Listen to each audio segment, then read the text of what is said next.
hapon sa inyong lahat mga kalabarkada. At gaya nung sabi ko nung nakarang video natin, dahil umulan ng malakas ay magtatanim ng palay.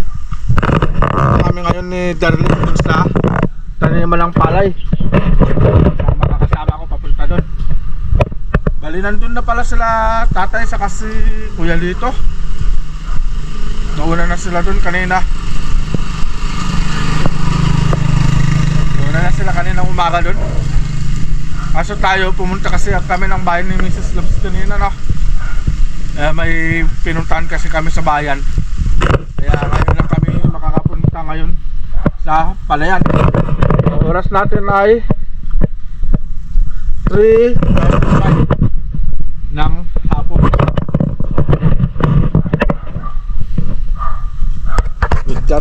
Kay bali malapit lang naman yung palayan, no? Ang unang bahay. Dito tayo, papunta dito sa kanan. Sementado na rin pala dito sa amin. Ano? Doon. Buti na lang naabot pa dun sa tapat ng bahay. Yung sementado na.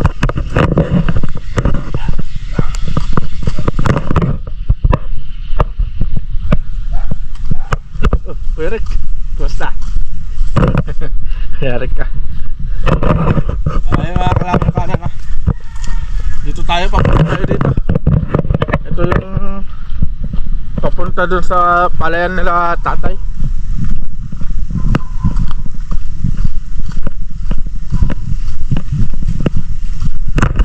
Ay 10 kirahon lang naman yung tatamnan. Kasi ang sabi, naghahanap kasi ng kuliglig si tatay. Tapos may nahanap na yata siya pero hindi pa nasimulan na kuliglig. Mamaya maya pa siguro.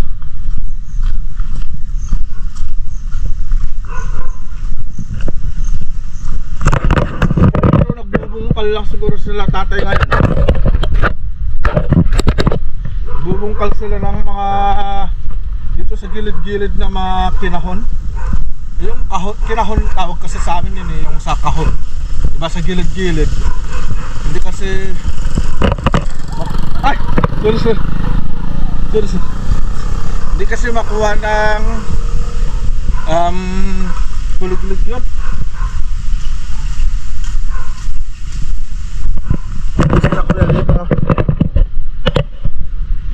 Dito na tayo mga kalabarkada, no? Ito yung kukuligligin dito. Ayan, o. Bale 10 kinahon lang to. Pero malalaki. Mahahaba. Ayan mga kalabarkada, na. Ayan.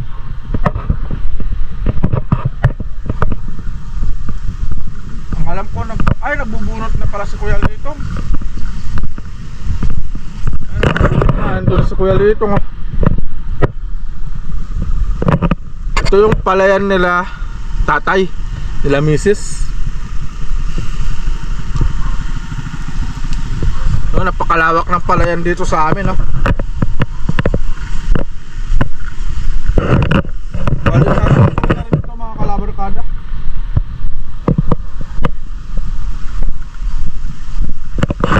Kasi Kuya Litong, oh,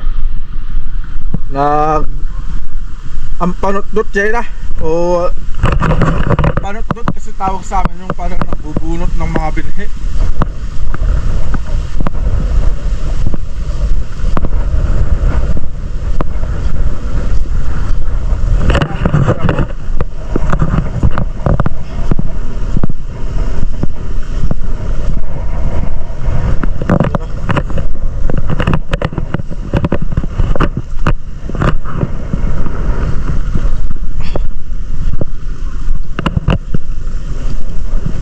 Abaw, dikot na naman lang kay. Grabe. Halo-halo na, oh. Yung palay sa kasada mo.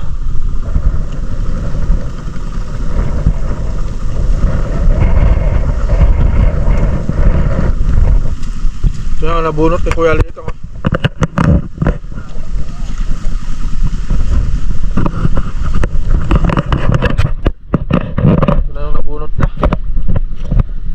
tinatalian ng ganito. Kalabarkada. Nahirap ng mapagkuhan yung palay sa hindi palay ah.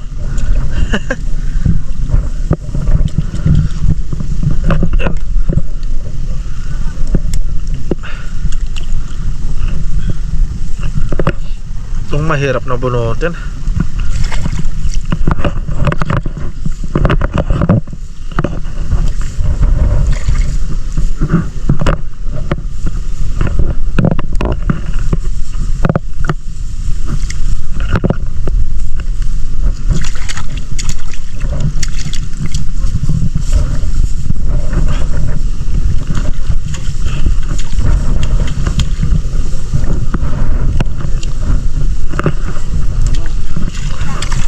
Ay, bukas pa sila magkuliglig kuya.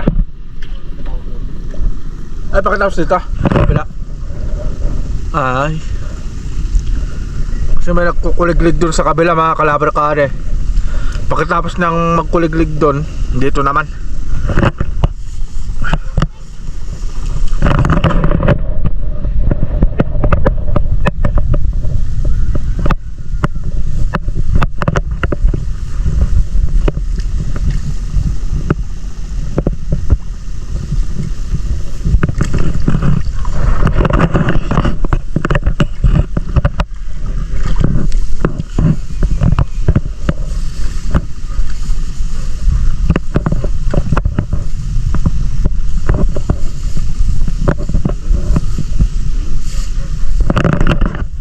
Sinabayan kasi ng damo kaya mahirap ng bunutin mga kalabarkada.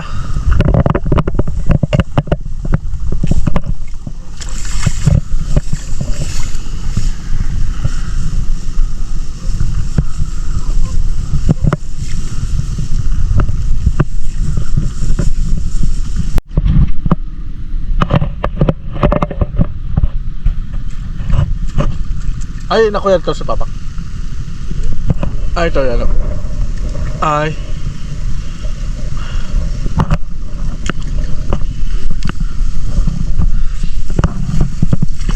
Ito yung mahirap mga kalabarkada pag naghalo yung damo sa binhi ng palay.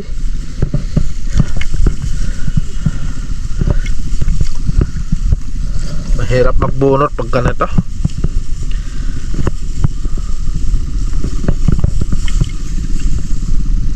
Nakain na to ah. Malaki na to ah. Damo.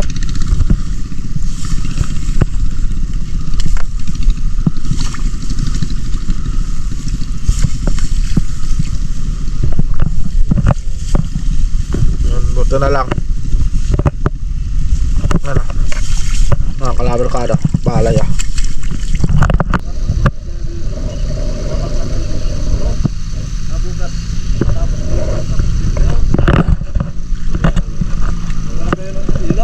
Ha? Saan? Dito, magbunot. Wow, pwede ah. May flashlight ako doon. Pambihira, wag na.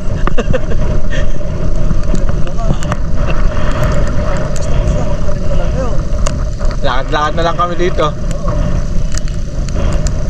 Ilaw ng pasang. Pasang pala mga kalabarkada yung palaka.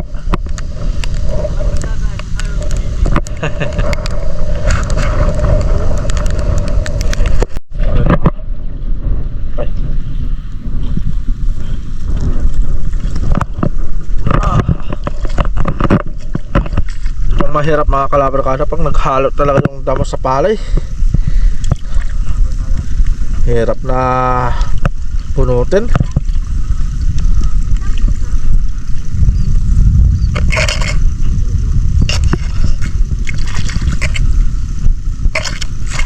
Kaya na lang ito. Kaya damo. Damo na yung nangingibabaw.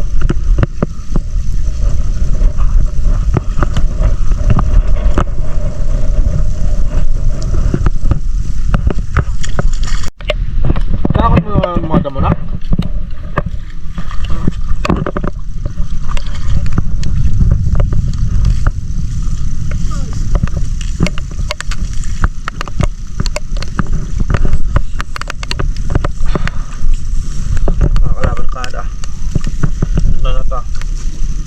Damo to.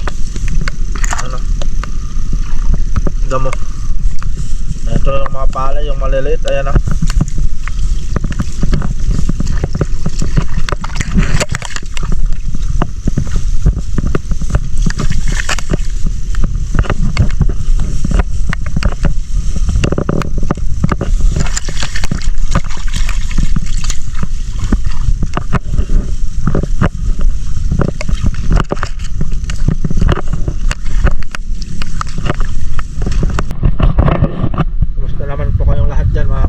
kada. At ito nakikita nyo yung dito kung paano dito sa aming bayan na tatanim ng palay, ganyan. Pero hindi pa natin nasisimulan yung pag-iilaw natin. Tutulong muna tayo dito sa pagtatanim ng palay. Kasamahan muna natin sila Kuya Lito at si Tatay.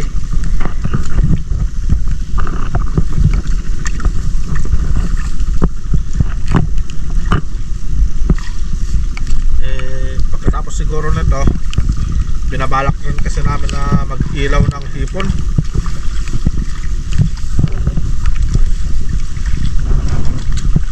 Sayang din naman kasi mga inuwi kong flashlight kung hindi magamit.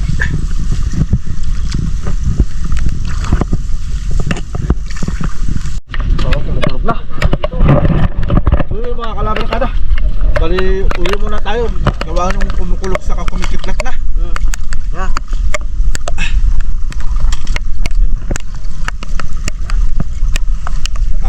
Tutuloy natin to. Bukas na po namin. Magbubunot ulit tayo dito. Siguro aagahan natin. So, yun na lang po tayo mga kalabar kada. Uwi muna tayo. Kita nyo yung mga dito sa amin. Ito pala yung napapakita ko. Meron pang isang palayan sila Papang doon sa gitna. Kaso may ibang nagtanim doon. Ito na lang yung tatamnan ni Tatay. Kaya pagtutulong-tulungan na lang namin. Kaysa naman sa mag-upa pa kami ng iba. Mas magandang tulong-tulong na lang kami. Kaya Kuya Litong umuwi pa to. May trabaho siya pero umuwi pa talaga. So yun mga kalaban, para na. Kita-kita tayo bukas. So ito yung day 1 lang muna ng vlog natin ngayong araw. Bali, nagbunot lang tayo ng yun yung binhinga yung tatanim. Lakas na ng ulan. Tara, uwi na tayo.